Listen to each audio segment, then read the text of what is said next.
মসজিদে আজান হলো। তোর বাবা দাঁড়াও, ও তাড়াতাড়ি কিসে? নামাজের টাইম কি পার হয়ে যাচ্ছে? হ্যাঁ নিশ্চয়ই, কারণ আল্লাহ তাআলা কোরআনের মধ্যে বলেছে যে ইন্নাস সালাতা কানাত আলাল মুমিনিনা কিতাবাম মাওকুতা।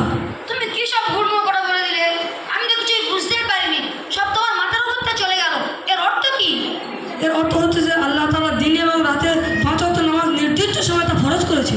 আচ্ছা সাহিল ভাই, তোর নামাজ টাজ পড়ে কি ফায়দা পাস? আরে ছি ছি, এসব তুই কি বলছিস? তুই কি মানুষ নাকি অন্য কোনো প্রাণী? হ্যাঁ, আমি এমন কি বললাম তুই ওদের শিশু বলছিস? আরে তুই কি জানি না এক ওয়াক্ত নামাজ কাজা করে তার কি সাজা হয়? আরে তোর ফতোয়া তোর কাছে রাখতো। সবাই যদি জান্নাতে যায় তাহলে জাহান্নামে যাবে কে? তোদের কি জাহান্নামের ভয় একদম নেই? তুই কি জানিস যে আল্লাহ তাআলা বলে দিয়েছেন যে এক ওয়াক্ত নামাজ কাজা করলে 2,88,000 বার তাকে জাহান্নামে জ্বলতে হবে? না, তা আসলে জানি না। তাহলে শুনে রেখে দে যে নবী সাল্লাল্লাহু আলাইহি ওয়াসাল্লাম বলেছেন যে জাহান্নামের আগুন দুনিয়া আগুন থেকে 70 গুণ বেশি ভয়ঙ্কর হবে। তুই সেই জাহান্নাম থেকে ভয় করিস না? রাখতো, যখন হবে তখন দেখা যাবে। এখন তো খুব হাম করে খবর ছেড়ে দিয়েছিস, যখন হবে তখন দেখা যাবে। আর তোদের ঘরে কি চুলা আছে? হ্যাঁ আছে।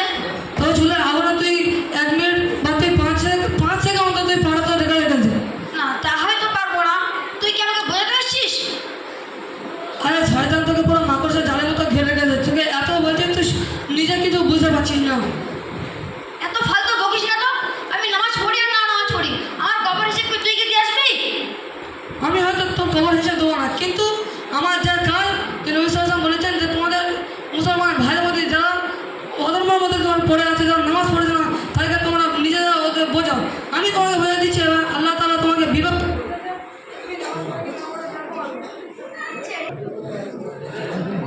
নবী সাল্লাল্লাহু আলাইহি ওয়াসাল্লাম বলেছেন যে মুসলমান এবং অমুসলিমদের মধ্যে পার্থক্য হচ্ছে নামাজ।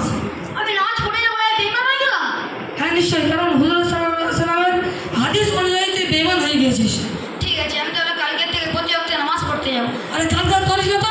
যদি কালকে কোনো অন্য কাজে যদি ফেসে যাস তাহলে তো নামাজ পড়া তো পুরো গর্বাদ হয়ে যাবে। ঠিক আছে, আজকে তাহলে তোরই সাথে নামাজ পড়তে যাবো। তা আমার সঙ্গে যদি নামাজ পড়তে যাস, তা নামাজ পড়তে গেলে দৌড়াদৌড়ি লাগে। তুই সূরা ফাতিহাটা একবার পড়তে কি?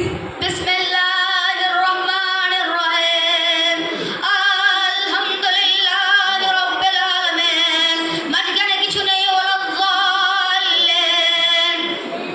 হলো তো নাকি? আরে তুই সব কী সব সূরা ফাতিহা বলছিস? এরা কি সূরা ফাতিহা হলো? কেন, আমি তো ভুল বললাম? হ্যাঁ নিশ্চয়ই, একে তোকে সারতে হবে, সংশোধন করতে হবে। আমাকে এটা সারতে গেলে আমাকে কি করতে হবে? একে যদি সারতে চাস তাহলে তোকে মাদ্রাসায় ভর্তি হবে, কারণ মাদ্রাসায় পূর্ণ শিক্ষাটা দেওয়া হয়, যেটা অন্য কোথাও দেওয়া হয় না। যেরকম আমাদের এখানটায় মাতাগাজি মাদ্রাসা যত ওলুম এখানে আছে, যেখানে কোরআনের শিক্ষা তো 100% দেওয়া হয়, এবং তার সাথে সাথে বাংলা, ইংলিশ, অঙ্ক, উর্দু, তারপরে তাজবিদ, তারপরে দোয়া শিক্ষা, সমস্ত শিক্ষা দেওয়া হয়। এরকম